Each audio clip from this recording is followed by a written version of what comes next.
Welcome to Keeping Score. I'm Rick Horrow. Each week we bring you insights from the playmakers, deal makers, and rule makers in the world of sports.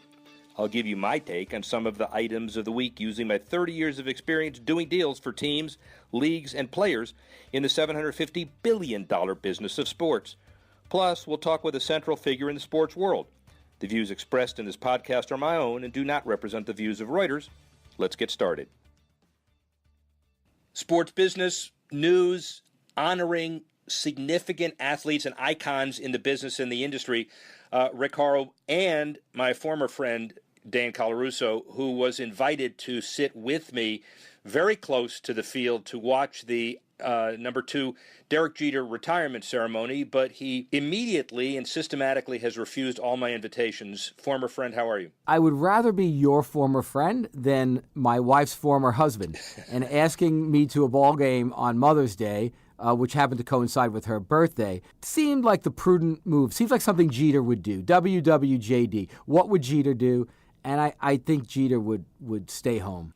Well, guess what? He and his wife were there, and 47,000 adoring fans. And your other issue, by the way, is you're a Mets fan, so anything the Yankees do successfully, you disdain. Roughly. Yeah, okay, yes. All right. Let's get into the more important stuff, because people really don't want to hear this. You're not a golfer either, but you are a student of corporate takeovers in golf, and interestingly, right after Rory McIlroy signed a $100 million reported contract, TaylorMade, sold by Adidas to a private equity firm, KPS Capital Managers, for $425 million, probably undervalued. They looked at Tiger Woods as signed, Dustin Johnson, number 1 in the world, but it may be a move that's beyond just wrapping up some celebrities. What say you? Well, this struck me. You talk about these golf deals. You have a great facility with them. I look at it more as a private equity deal, right? And I think about what private equity firms do. And typically they build up a little or a lot of debt. They try and reshape a brand or reshape an asset and then sell it off. And TaylorMade seems very well dressed up for another strategic buyer. The question remains, I'll ask you, why didn't a strategic go for it when Adidas had it on the block? Am I right in saying that they may be dressing it up, or is this like a nice recurring revenue cash flow play for KPS? Well, David Shapiro, their managing partner, says that this is a great deal because it's an iconic brand, plus their track record of quote-unquote working constructively with talented management teams. You know what that means? Dressing it up. $5.7 billion in investments in several companies KPS does. They may violently disagree with your theory and my theory, but listen, Titleist's first quarter sales were $433 million, down about 1.4%, but this is exactly the kind of play that exudes dressing up and flipping, especially if the golf business is good, and that's the ultimate takeaway. They wouldn't be doing it if the golf business were going the other way. Right. If the rising tide of increased golf popularity lifts all boats, then you get that net income up. You're able to do it off the back of a little bit of growth, and I'm sure you cut some costs, you get some efficiencies in there, and then you're able to wrap this thing up for another player. And again, the players in the field. Is there another strategic who would want this, or is there somebody looking to get involved in the golf market? Maybe an overseas buyer, maybe a Chinese buyer. It seems to make sense. Yeah, and again, if the rising or lowering tides would ground all boats, they wouldn't have done this. And the golf industry seems to be coming back. That's the ultimate takeaway, which means there are a lot of buyers after it's dressed up. And if it's dressed up so well, the company keeps controlling interest, and it's all good for the company and its endorsers as well. And there are other equity interests all over the world, especially in American and ultimately European and worldwide broadcast groups. Right. Sinclair, a broadcast group, agreed to buy Tribune Media for about $4 billion. Cubs, Yankees, Dallas, Buffalo, Cincinnati, Houston, key markets. Sinclair, 173 mostly small city stations and Tennis Channel, but they're big in a lot of different ways, right? Yeah, they're big in a lot of different ways. Tribune was an asset that people went after. Sinclair didn't have a clear path to get it. There was some other competition in there, and there's that issue of these local TV rights, right, and these local teams that you tend to talk about a lot. And I think it gives a rival, especially with the right. You need the scale, and you need to find value where there's value. So if you're not going to buy a full-on NFL rights package, you might buy a great local sports franchise in terms of the rights, at least, and kind of extrapolate that live must-see TV, the last vestige of it, squeeze some revenue out of that. But Sinclair's a controversial company. They're very politically connected to the Republican Party right now. You wonder if that connection will lead to any influence or effective influence on regulators if you want to break down some of the anti-competitive stuff in the industry. It's an interesting thing. I mean, what's your take on it? These local sports rights have enough to ring the cash register in a real way? They're trying to put a square peg in a quadrilateral triangle? Is that what? I have no idea. But it wouldn't be a triangle, but it would be a shape. Whatever it is, but the bottom line is it's a different business model, as you pointed out. It's the small town, 173 stations plus Tennis Channel, and the 42 TV stations that the Tribune Company owns are the same kind of model. And as we said, local sports rights, incredibly valuable over time. That dynamic helping to keep legacy TV infrastructure intact, and companies like Sinclair hungry for even more trophy properties. So they're doing something pretty unique that other companies scratching their heads and saying, I wish we had done it, which may mean jealousy, which may mean politically difficult roads to approval, both at the FCC and antitrust regulator approval. We'll just have to see. Yeah, and I think, look, if you're in markets, if you're in big markets that are big for pro sports teams, you may not have the rights to the games, right? But you get the ancillary pregame show, postgame show, the coaches' talk show on Friday afternoons, whatever that might be. You're able to extract something from the sports presence in your town, and having coverage and making that a scalable infrastructure play, and having the regulatory clout in D.C. does probably make it a little bit of a better business. Agree. Let's go to endorsability because, when I see you, I see a lot of positives. You're good looking, you're intelligent, Tall, you appeal to a very small set of people, but they seem to be affluent. The problem is you're much shorter than Karl Anthony Towns, and he plays for the Timberwolves, you play for nobody. And the bottom line is the guy has deals in place with Nike, Gatorade, 2K, Beats by Dre, Jack Links, and he may be the next guy. What do you think? Okay, well, first off, I did play for a pickup team called the 2-Inch Vertical back in Brooklyn in the old days. But more importantly, Towns is a great young player, great young talent, seems like a solid citizen. His ducks are lined up in terms of brands that he's associated with. Here's my question on him, though. We've seen this happen with a number of players. How long could he stay in Minnesota if Minnesota's not winning? And who will be in his ear to get out of town when his contract is up? What brands, what agents, what lawyers, what marketers, what gurus? Mark Cuban will try and lure him away to Dallas. Not much of a bigger market, but if they're winning, they're winning. I think it's nice that he's growing up there. I think he's worked into a nice young player. But boy, second-tier team, second-tier market. I don't know how long it lasts. Here's the indirect answer to your question. If you have a LeBron or a Kevin Durant mentality, you could succeed in Cleveland or Oklahoma City more today than it used to be because the NBA is effectively global and it doesn't much matter. Yet, the second-tier market idea makes it harder to surround yourself with those good players and make you the Kevin Durant or LeBron James. And so I'm not sure if the Timberwolves have a shot of morphing into that.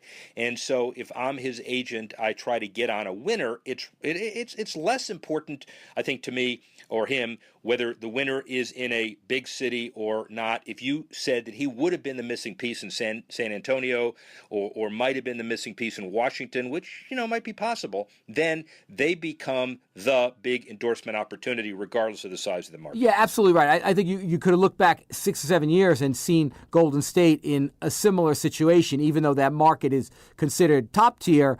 The team was kind of a second-class citizen in that town for a long time. He could have the same earnings power in Washington, San Antonio, Miami. But again, in Minnesota, the window is open less, and it's open for a shorter period of time, I think, if you're trying to build a contender. 2-inch verticals? The 2-inch verticals. We were jump shooters. You better have shot well because you can't jump. Oh, yeah. Yeah. Okay. Well, bombs away. Listen. Well, those are all good topics, but we're ready for a couple of weeks of getting ready for the Indy 500, which is America's iconic race around Memorial Day weekend. They've done amazing things at Indianapolis Motor Speedway, including IMS, their organization, deepening its ties to the community. AJ Foyt Racing entry driven by Zach Veach, representing the inaugural Indy Women in Tech LPGA tournament in September.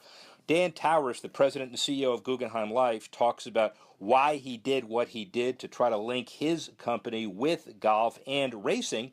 And then Zach Veach, who is a phenom. He is short, he is small, but he is a great driver. Made his debut at the 2017 IndyCar Series in Alabama and his second race in Indianapolis.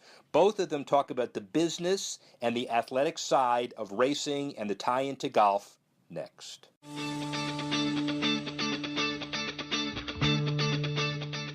Dan Towers, CEO of Guggenheim Life. How are you? Doing well, thanks. Awesome.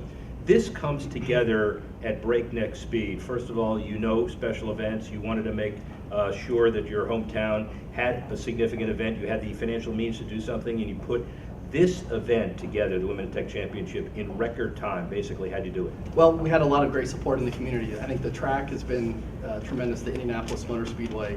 That for me was really the linchpin in getting the deal done. The footprint that the track offers for a tournament to be more than just a golf tournament. For us, again, this was about a philanthropy effort. It's about our Women in Tech initiative, and the track really presented that perfect opportunity. So often a golf tournament is in a resort area, in an outlying part of the community. Here we've got it in the heart of the city, in an urban setting with a tremendous footprint, with a tremendous history. It's a Pete Dye course, and so for us, it couldn't be a more perfect combination. Well, the assets certainly were a perfect combination, but the partnership with Indianapolis Motor Speedway, the Indy 500, Mark Miles and his organization, pretty positive, pretty significant, isn't it? Oh, it's been very significant. So Mark was great, Doug Bowles, Allison Millington, all the folks at the Speedway were just tremendous in putting this together, and in combination with the LPGA, similar thing on that side. Mike Wan and Ricky Lasky, all the folks at the LPGA were just tremendous as we looked to combine and really just be a team in going after this project, and that's really that team effort is what helped it to come together so quickly. And the idea of using the track, because let's face it, they are probably one of the biggest technology drivers in the entire state, if not in the country, and your inspired idea of workforce training, STEM, robotics, empowering women and girls for the first time. You're proud of that accomplishment. How did that all come about? Yeah, so in working with former Mayor Ballard, as he said, the Indianapolis Motor Speedway is the premier engineering facility in the state. And so to use that as a backdrop for a Women in Tech Championship, to promote STEM, to promote robotics, to promote career retraining for, again, to promote women in the workforce, it just all came together in a way that was really unprecedented. So let's talk about the major event and its impact on the city. Obviously, Mayor Ballard, but the Super Bowl group that's more, the Indy Sports Corp, there's a real opportunity in a city like Indianapolis to make a statement on an annual basis. How important is this event, in your estimation, to the city of Indianapolis? Yeah, I think it's very important. One, Indianapolis has a tradition for just opening up and being a tremendous location for big sporting events, and I think it's no different here. The way that the city, the way the community leaders, the women have come together to form the local organizing committee. You don't realize how daunting a task it is to organize a golf tournament without a club behind you, without volunteers, without all the folks that do that. And in this case, we had just people coming out of the woodwork to support because of what a successful sporting event means to the city and what this event means in supporting women in this location. And the final piece is you have a significant number of the world's greatest female athletes really excited about coming to a new venue, but also participating in an event that's going to have a major impact on society, first locally and potentially nationally. How do you feel about all this? Yeah, so again, with the LPGA, you have an international tour.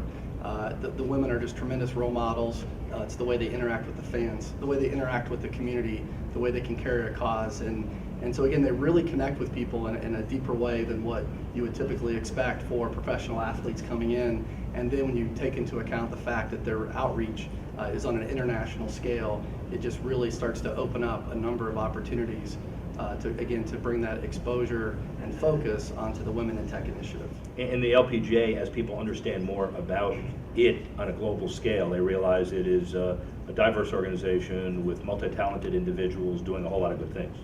Absolutely, and I think one of the things we want to do for the LPGA Tour in this event is to help the community, help the fans really get to know the players on a deeper level, because they can really appreciate just how talented, how special, and how great of a role model each of these players are. And so I think one of the things we want to do is to, especially for the international players, is to introduce them into the community so that it feels again like an international tour from that standpoint, and that familiarity, that recognition will be there. finally, maybe most importantly, I understand and I know that your day job is international in scope, intergalactic in scope, but you are practicing pretty significantly. You don't understand that it's bad form if you win the Pro-Am in the event that you sponsor. Do you understand that? I think it would be good form in that sense, but I'm not counting on that happening. Given my time in the office, but we'll see what happens. So, ladies and gentlemen, we're saving that comment. We're going to play that back for you in October and see if it's really true. Dan, thank you very much. Appreciate it. Thank you.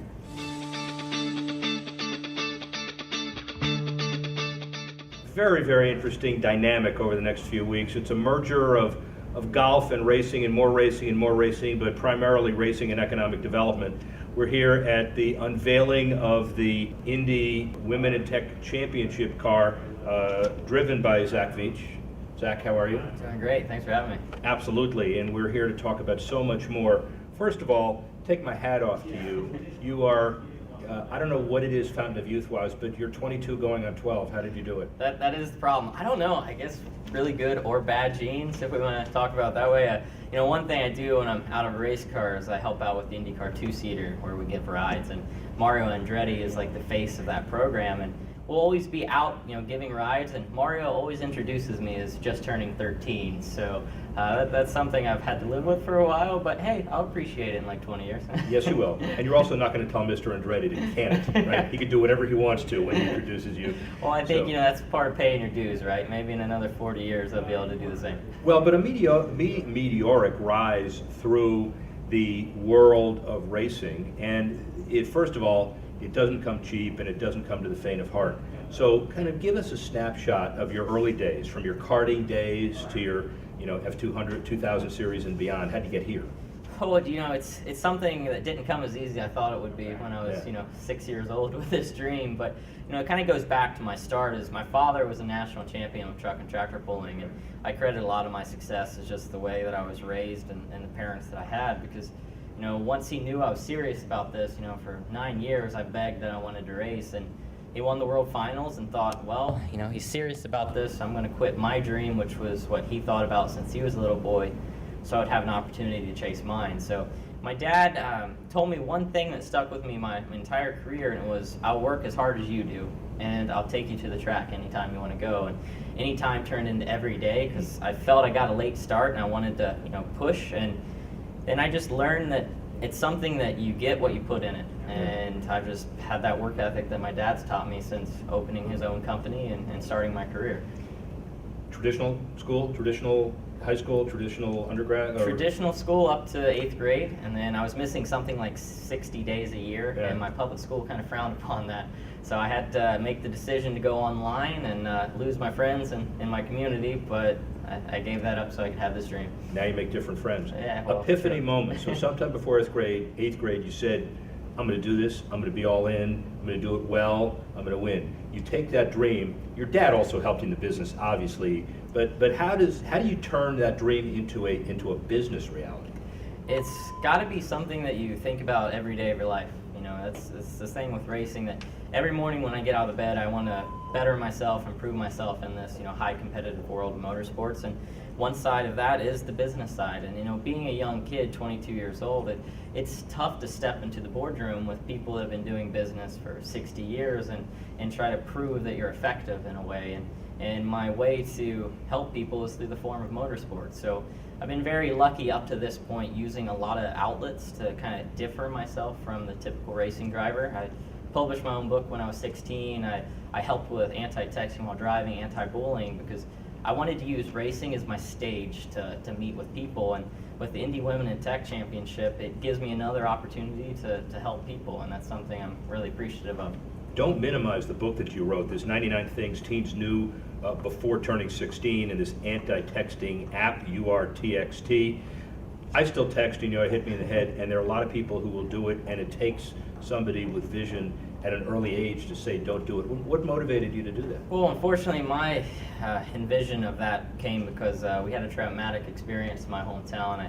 I come from a small farm town of about 200 people, so when something affects one of us, it really affects us all. And I lost a close friend due to texting while driving, and I thought, I'm in this environment where a lot of kids look up to me. I'm driving, these race cars, so I should be, the focus point on good driving. So I thought that would be a perfect way for me to share my experience with kids about how dangerous texting while driving is, because if a driver going 240 miles an hour around the Indianapolis Motor Speedway doesn't text and drive, somebody who just got their license probably shouldn't either. I think they both shouldn't. That's probably a good idea, ladies and gentlemen.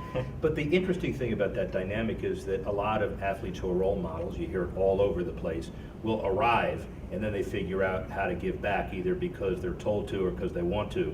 You're doing this at an early age before you've reached the pinnacle of your career. So kudos, and how important is it to continue that focus and make sure the charitable work continues? It's only getting easier now that I've arrived per se to the highest level of motorsports in America, because as a young guy, everybody dreams of being to the Verizon IndyCar Series, but it's so difficult to get there. Unfortunately, the sad thing is not all of us make it. So early on in my career, I didn't know how much time that I would have. I knew this is something I wanted to dedicate my life to, but there's a lot of factors that go in that drivers can't control that keep them out of the seat, and that's why I was encouraged to get my early start to do as much as I could while I could, and while I was relevant, I should say. And it's just only gotten bigger and bigger from here. Well, and the story of how this all happened is an interesting one. Tell it from your perspective. So the Ford organization got a hold of Dan Towers and Guggenheim, and the deal was put together in fairly short order, wasn't it? I think lightning speed. It was one of the shortest deals done in Indy history, probably. For me, that was kind of the thing. It was a goal line for me. I knew I only had a few more days to make something happen, and I was so eager. It's everybody around me knew how stressful of a time that was. I had about a week and a half, and I called a local friend of mine who's a pastor here in Indiana, and he passed along Dan's contact to me and thought this might be someone you'd like to speak with. And I actually sent Dan an email. He scheduled a call, and we kind of just hit it off, and things kind of snowballed to this point. But I knew I had a great organization behind me with Foyt Racing, and just with Dan's establishment with Guggenheim and with Indy Women in Tech, it was just perfect timing for all of us. So I think I got the nudge from some other place to make this happen. Well, whether you got the nudge from some other place or not, it is kismet, it's synergistic, it's whatever you want to call it. But you'll find Dan's incredible philanthropy, and obviously yours. You start early at giving back before you've arrived. So great things planned, right? You just got to do well on the track too. Well, that's the easy part. Yeah. I think it's definitely going to be extremely competitive, but I'm a driver. My place at home's in the cockpit of a race car, and it's 4 days and about 21 hours until we're on track here at Indy.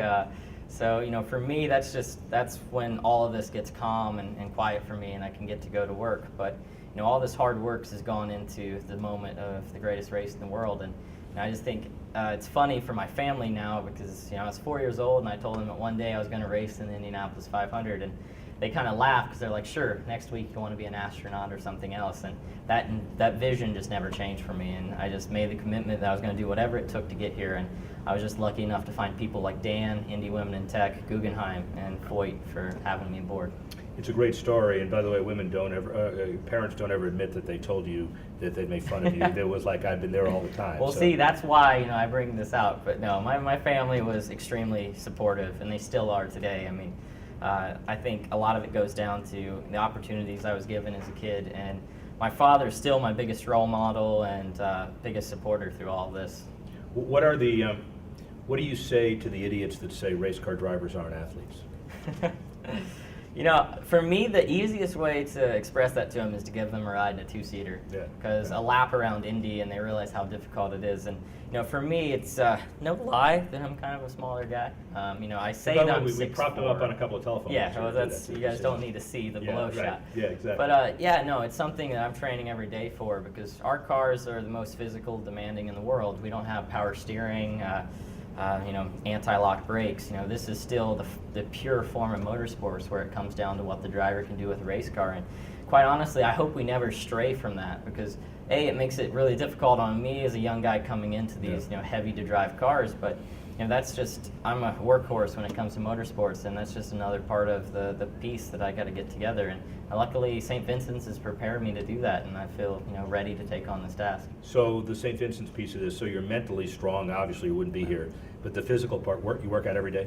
Work out, about 5 days a week. The Saturday and Sunday is kind of my own thing to do with cardio, but through us, you got to think that our heart rates in the car usually are 160 to 180 beats per minute.